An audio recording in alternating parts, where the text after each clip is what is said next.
TCE na TV está no ar, confira os destaques.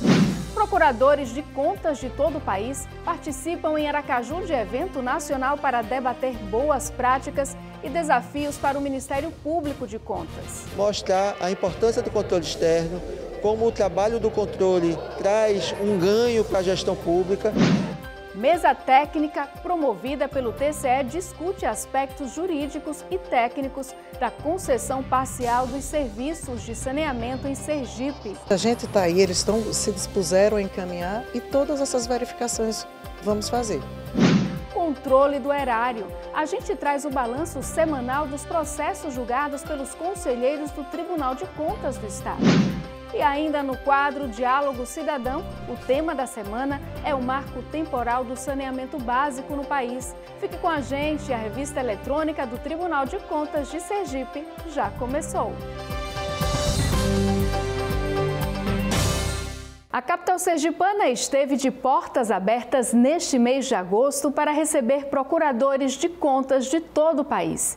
Sucesso de público e repleto de bons debates, a 12ª edição do Fórum Nacional do Ministério Público de Contas discutiu vários assuntos ligados ao órgão, além de boas práticas e experiências. Confira a cobertura completa do evento na reportagem de Juliane Balbino, Eric Silva e Mica Neto. O 12º Fórum Nacional do Ministério Público de Contas reuniu procuradores de contas de todo o Brasil, além de outros atores do Sistema Tribunais de Contas, durante os 3 dias do evento. Este ano, o fórum discutiu principalmente o impacto do trabalho realizado pelo Ministério Público de Contas e como a atuação do órgão de controle externo pode contribuir para mudar a vida dos cidadãos. Nós estamos recebendo mais de 80 procuradores de contas de todo o país, técnicos de todos os 33 tribunais e com isso debateremos temas importantíssimos com sustentabilidade, como a questão da equidade de gênero, como a questão da educação, a questão da primeira infância. Então nós teremos aqui uma infinidade de temas para serem debatidos e que esses procuradores vão levar para seus tribunais para poder desenvolver ações que venham melhorar a vida das pessoas. Mostrar a importância do controle externo, como o trabalho do controle traz um ganho para a gestão pública. E como a boa aplicação dos recursos públicos que o controle externo garante, efetivamente transforma a vida das pessoas, porque serviços públicos de qualidade, políticas públicas eficientes, isso causa impacto na vida de cada cidadão e cidadã, especialmente aquela mais vulnerável. A noite de abertura da programação reuniu diversas autoridades locais e nacionais e contou com palestra da presidente do Fundo Nacional de Desenvolvimento da Educação, o FNDE, Fernanda Pacobaíba. Ela exemplificou como os recursos do Fundeb têm ajudado a transformar vidas e como os órgãos de controle são fundamentais para garantir a transparência no uso dos recursos. A quantidade de recursos, que é disponibilizada para a educação brasileira, em especial, falo pelo FNDE, mas não só a atuação dos tribunais de contas, é uma atuação muito mais complexa, mas para a quantidade de recursos que é disponibilizado, um evento como esse, ele é absolutamente fundamental. O Tribunal de Contas de Sergipe tem se destacado também por essa transparência, por essa abertura ao diálogo, por essa inteligência que tem sido criada, e isso é muito importante a gente ver isso na promoção de um evento como esse. Então, está de parabéns, Tribunal de Contas. O vice-governador de Sergipe, José Macedo Sobral, que representou o governador Fábio Mitidieri na solenidade de abertura, também ressaltou a atuação do controle externo sergipano na fiscalização dos recursos e nas ações de orientações e capacitações para os gestores. Difundindo tecnologias, trazendo experiências, compartilhando momentos exitosos, evitando que haja o prejuízo, evitando que haja o dano, ainda que seja por desconhecimento, ou seja, informar melhor, preparar o gestor, acompanhar a execução em tempo real das políticas públicas para obter maior eficiência no gasto dos recursos, no investimento dos recursos públicos. Realizado pela Associação Nacional do Ministério Público de Contas, em parceria com o Ministério Público de Contas e o Tribunal de Contas de Sergipe, o evento contou também com o apoio de diversas entidades ligadas ao sistema de controle externo do Brasil, que ao longo da programação destacavam a atuação do controle e a importância para a boa gestão dos recursos públicos. O Estado ele arrecada parte dos recursos que a sociedade produz e transforma isso em serviços necessários para que a sociedade possa viver em harmonia, possa ter justiça, possa ter educação, saúde. E para que esse dinheiro seja bem gasto, é fundamental o controle. Então, o Sistema Tribunais de Contas do Brasil faz esse papel. E como são diversos tribunais no Brasil e a gente tem cada um atuando na sua forma, esse tipo de evento que está sendo realizado aqui, onde a gente com graça, mas a gente também troca ideias, troca boas práticas, a gente acaba tendo os melhores resultados em todo o Brasil.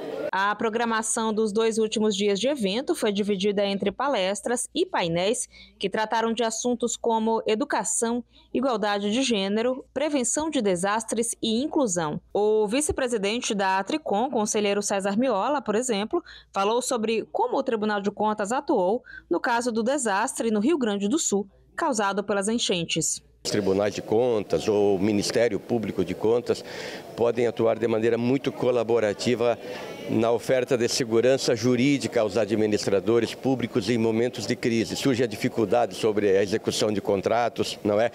Tudo está por se fazer, as pressões, as demandas são enormes, quase tudo acontecendo ao mesmo tempo. Então, retomando ao caso do Rio Grande do Sul, o que é que o Tribunal de Contas procurou fazer? Editou cartilhas, manuais de orientação, realizou ao longo do período inúmeras lives com os gestores, com técnicos, orientando sobre o processamento de gastos. Nós insistimos muito na necessidade de se fazer os registros, não é? Mesmo naqueles casos, naquelas hipóteses em que não se pode sequer pensar em cotação de preços, dada a premência, mas registrando todos os processos, dando a máxima transparência, justificando o porquê da tomada de decisão. Então o tribunal ajudou e ajuda muito nesse sentido. Um dos painéis contou um pouco da atuação do Ministério Público de Contas nos últimos anos para promover acessibilidade e inclusão. Nós começamos um trabalho em 2011, já com a campanha Ministério Público de Contas pela acessibilidade total. Foi uma campanha que durou 5 anos, de 2011 a 2016, para que os tribunais incluíssem na matriz de responsabilidade de fiscalização a questão da acessibilidade. E o objetivo central é que nenhuma obra nova fosse construída sem acessibilidade. No último dia da programação, uma das palestras abordou a importância e a evolução nos últimos 40 anos de um dos instrumentos de fiscalização utilizados pelos órgãos de controle, a auditoria. Nada mais importante para um país do que confiar no controle. Há um provérbio alemão que diz assim: confiar é bom, controlar ainda é melhor. E nesses 40 anos que eu tenho de auditoria, eu posso testemunhar por ter visto a evolução do sistema de controle público no Brasil. O Tribunal de Contas hoje brasileiro é um sistema que evoluiu bastante e tem sido referência para o mundo. Entendo que o Brasil tem avançado, mas pode avançar ainda mais se cada vez mais a sociedade nos conhecer, cobrar dos tribunais de contas e esses tribunais responderem com efetividade. Ao fazer um balanço do evento, o procurador-geral do Ministério Público de Contas de Sergipe, Eduardo Cortes, destacou a participação significativa dos procuradores no fórum e disse que a iniciativa vai além da troca de experiências. Deixa também um legado para os servidores do tribunal que participaram, para os agentes públicos de diversos entes jurisdicionados que também puderam participar e se qualificar dessas discussões sobre o novo papel do controle, não só como um instrumento de fiscalização das contas públicas, mas também de efetividade de políticas públicas que realmente transformam a vida das pessoas. E agora a gente destaca a implantação da mesa técnica pelo Tribunal de Contas de Sergipe para analisar a concessão parcial dos serviços de água e esgoto do Estado. Conselheiros da Corte, representantes do governo e sindicalistas estiveram reunidos na sede da Corte Sergipana para discutir o assunto. Participaram da mesa técnica o relator da matéria no TCE, conselheiro Ulisses Andrade, a presidente, conselheira Suzana Azevedo, o procurador-geral do Ministério Público de Contas, Eduardo Cortes, além de representantes do corpo técnico do TCE, representantes do Estado e sindicalistas. O objetivo da mesa foi discutir aspectos do edital da Concorrência Pública Internacional número 01/2024, referente à concessão da prestação de serviços de abastecimento de água e esgotamento sanitário em Sergipe. O conselheiro Ulisses Andrade conduziu os diálogos. Aqui no tribunal nós vamos realizar uma mesa técnica para tratar dos assuntos tecnicamente, de possíveis falhas no edital, coisa dessa ordem. Nós não vamos discutir aqui preço, qual é o preço que vai ser. Aí o edital está dizendo, e nós vamos analisar sob o ponto de vista técnico. Nós vamos ouvir aqui agora pessoas do próprio outro lado, que eu poderia dizer assim, no pessoal do sindicato, e nós vamos ouvir as pessoas ligadas ao governo, que vai também mostrar seu ponto de vista. Então, essa é uma mesa técnica, que seria uma coisa parecida com a audiência pública. Na ocasião, os sindicalistas relataram as principais preocupações com a concessão dos serviços da DESO. O Sindicato tem certeza absoluta que, devido a esse estudo mal elaborado, se não for corrigido, a população sergipana pagará um alto custo pelo aumento da tarifa e pelos serviços. Já os representantes do Estado explicaram que a concessão pretende cumprir o marco legal do saneamento, que prevê viabilizar a oferta de saneamento básico para todos. A partir da aprovação do novo marco de saneamento pelo Congresso Nacional, todos os municípios sergipanos, e portanto também os estados, precisam entregar à população 90% de esgotamento sanitário e no mínimo 99% de água tratada até o ano 2033. O Estado de Sergipe entendeu que para alcançar esse objetivo, precisa que a Companhia de Água de Sergipe, a DESO, sofra uma alteração, entregando esse escopo, essa atribuição a um particular. Esse processo denomina-se uma concessão parcial do serviço de água e esgoto. A DESO continua existindo, será responsável pela captação e pelo tratamento de água, e o que ficará a cargo de um particular, de uma empresa privada, é justamente esse objetivo que é o mais custoso. Depois de ouvir os representantes do Estado e dos sindicalistas, os técnicos do Tribunal de Contas fizeram alguns questionamentos em relação ao edital. Agora, todos os aspectos serão analisados para a formalização de um relatório final, que será encaminhado ao relator da matéria. O estudo é prévio, nós fizemos uma equipe multidisciplinar formada pela parte que vai analisar a econômica financeira, da composição tarifária, a parte jurídica, que é a parte contratual, do próprio processo licitatório, e a parte técnica, que envolve não só questões de legalidade, de conformidade, como as questões de engenharia da parte mesmo específica da contratação. Nós estamos avaliando todos os pontos que estão no plano microrregional e nos editais e fazendo esses comparativos. Muitos documentos estão faltando, muitas planilhas não foram encaminhadas a gente previamente, até como a resolução já previa. Mas a gente está aí, eles se dispuseram a encaminhar e todas essas verificações vamos fazer. A seguir, a gente destaca o balanço dos processos julgados esta semana pelos conselheiros do TCE. E ainda o marco temporal do saneamento básico do país é o assunto em discussão desta semana do quadro Diálogo Cidadão. É depois do intervalo, a gente volta já.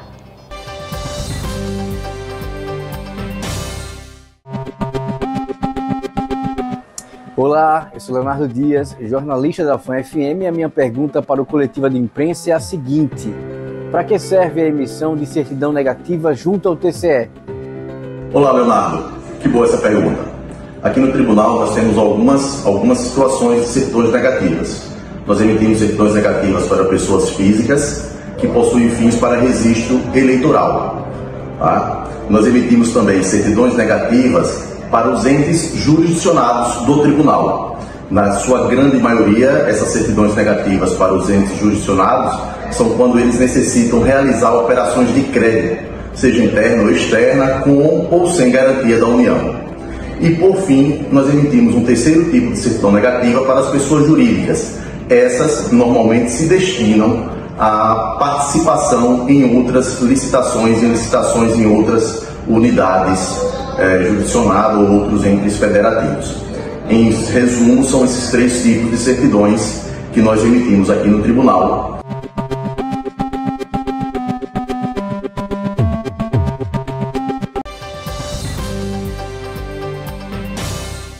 De volta do intervalo, a gente traz o balanço semanal dos processos julgados pelos conselheiros da Corte de Contas sergipana durante a sessão da primeira Câmara. Acompanhe. Na primeira Câmara, presidida pelo conselheiro Ulisses Andrade, foram julgados 63 processos. Participaram dos julgamentos a conselheira Angélica Guimarães, o conselheiro substituto Rafael Fonseca e o procurador do Ministério Público de Contas, João Augusto Bandeira de Melo. Na pauta, aposentadorias e pensões. Confira os detalhes dos julgamentos no site do TCE ou assista às sessões na íntegra no canal da Corte no YouTube. O quadro Diálogo Cidadão desta semana destaca um tema fundamental para a vida de todos: o saneamento básico. Até o final de 2033, 99% da população brasileira deverá ter acesso à água tratada e 90% à coleta e tratamento de esgoto. É o que prevê o marco temporal do saneamento básico do país. E em Sergipe? Como fica a situação? Já que estamos prestes a conceder parcialmente o serviço de água e esgoto à iniciativa privada.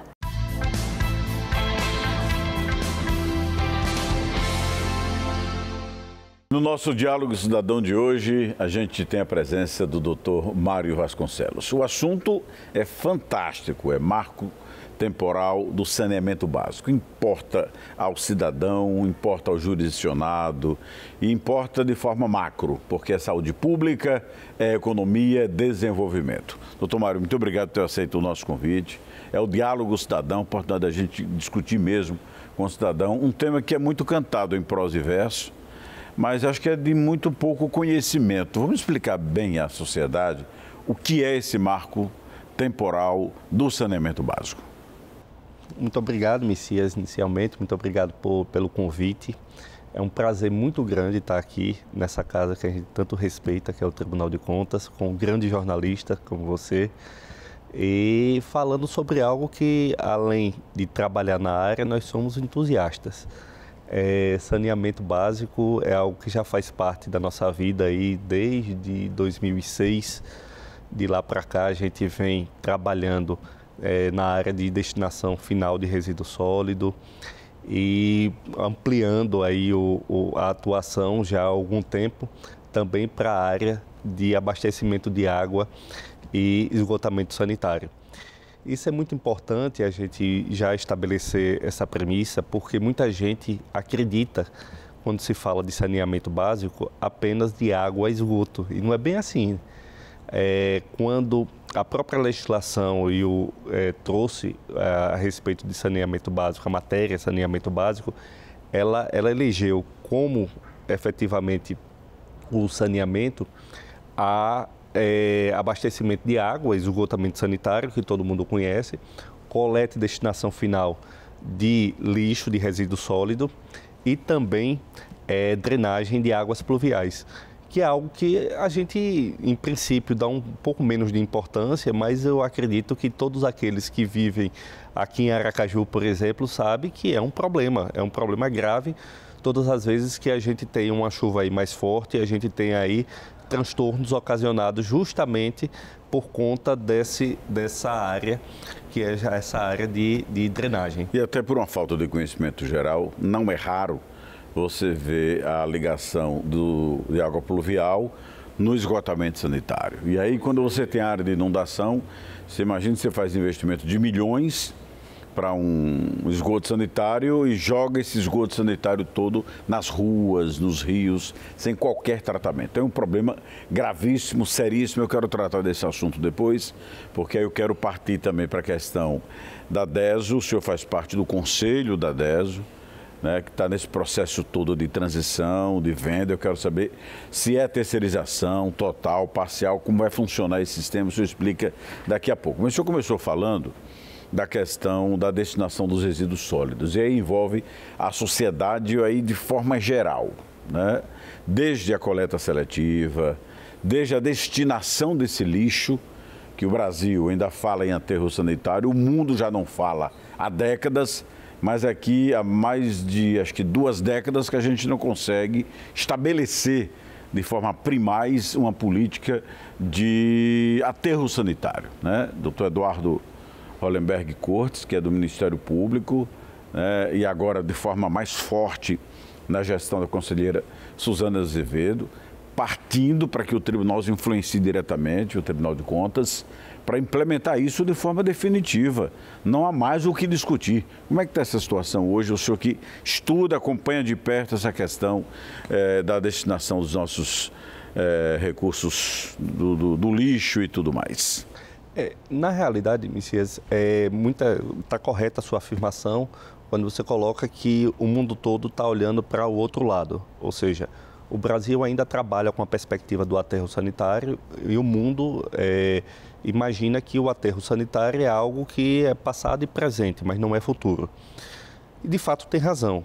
Eu, particularmente, eu não vejo um problema muito grande na utilização do aterro sanitário. O fato é que, mais importante do que essa destinação através do aterro é o que você leva para lá. E esse é o ponto. O ponto é o seguinte, nós, hoje em dia, jogamos fora muito dinheiro. Muito dinheiro por quê? Porque muito daquilo que a gente efetivamente coloca na lata do lixo, ele pode voltar através de uma reciclagem. E aí é que está o ponto. A gente precisa efetivamente cumprir etapas até que o rejeito final seja colocado no aterro. Por quê? Porque aí você minimiza o problema. Você produz, de cada tonelada de lixo que você produz, você leva para lá 20%, 30% desse lixo. E isso é o ponto que a gente precisa discutir. A gente precisa, através de mecanismos sociais, e Sergipe tem atuado nisso, através dos consórcios.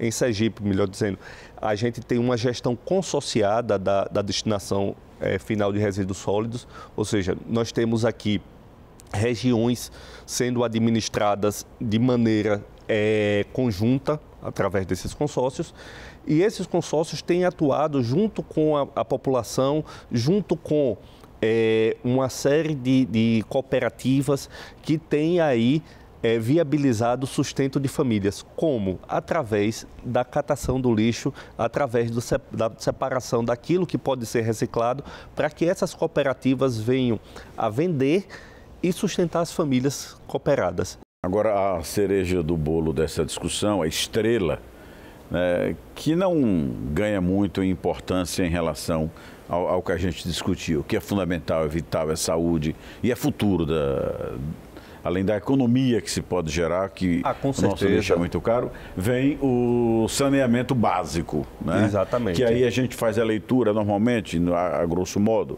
do esgoto sanitário, né? De que ele tem que ser tratado, tem que ser coletado, tratado e destinado de forma competente. E aí, nessa discussão hoje, a nossa dívida ainda é grande, né? Para integrar a sociedade toda. Hoje a gente tem quanto de esgotamento hoje Sergipe, sanitário? Sergipe tem em torno de 82%, um pouco mais de 80% de abastecimento de água potável. E nós temos aí mais de 60% de esgotamento sanitário já alcançado no estado de Sergipe, considerando que os últimos investimentos avançaram bastante, isso aí. Isso, e você considerando que a capital né?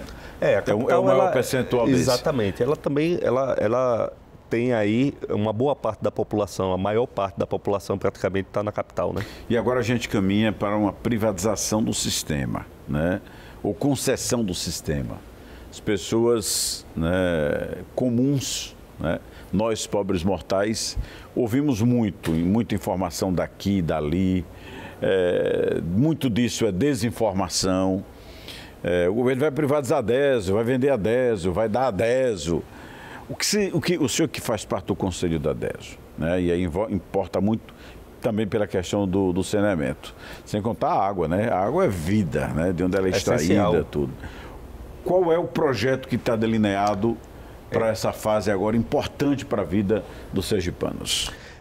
Na realidade, Messias, assim, essa ideia de privatização, de que vai vender, isso daí não procede. Ou seja, a DESO ela vai continuar existindo. O que vai haver é uma concessão parcial. Ou seja, há uma política já fixada pelo governo do estado, no sentido de que a manutenção da captação e tratamento de água é algo que é, digamos assim, estratégico. E nessa perspectiva, aí entende o governo do estado que isso deve efetivamente permanecer na mão do estado. E vai. E a DESO vai continuar fazendo isso, ou seja, a empresa vai ficar lá, ela vai continuar operando na captação e no tratamento. O que vai ser concedido parcialmente, na realidade, é a distribuição. A distribuição, inclusive, com o esgotamento sanitário, que é esse o ponto. O fato é o seguinte, é que o Marco Legal de Saneamento Básico, ela criou metas. E essas metas, elas são metas, assim, que para o poder público são metas difíceis de serem batidas, de serem alcançadas. Por quê? Porque nós temos agora, para 2033, uma obrigatoriedade de 99% de alcance no abastecimento de água, ou seja, de efetivação de abastecimento de água, e 90% de esgotamento sanitário. Portanto, isso daí é um caminho muito longo para ser alcançado e vai custar aí em torno de 6,5 bi, já próximo de 7 bi. E, assim, para o poder público isso é muito dinheiro. Então, nessa perspectiva, o governo ele está delegando essa parcialmente para o privado, para que ele faça esse abastecimento de água e o esgotamento sanitário e, como contrapartida, também faça esses investimentos para que se alcance a meta. Deixa eu fatiar aqui para ver se eu consegui entender e ser mais didático para o nosso jurisdicionado e para quem acompanha o nosso quadro Diálogo Cidadão. A DESO vai continuar prospectando a água, né, pesquisando, buscando a água, perfeito, tratando a água e para ali. Ela pega essa água tratada e vende a esse permissionário. Vende para o privado. Para esse privado. Exatamente. Que vai pagar pela água e vai distribuir. Dali para frente, e eu lhe faço essa pergunta que é muito interessante. Dali para frente, distribuir a água, receber do cidadão, consertar o vazamento, evitar o roubo, recolher o esgoto, tratar e destinar o esgoto, é essa parte que fica... Essa parte é privada. Com a parte privatizada. Essa concessão parcial que vai ser operada. Né? Exatamente. Isso já está em andamento, nós já temos o edital aí em andamento. A abertura final das propostas vai ser em setembro, na sede da B3, da Bolsa de Valores de São Paulo.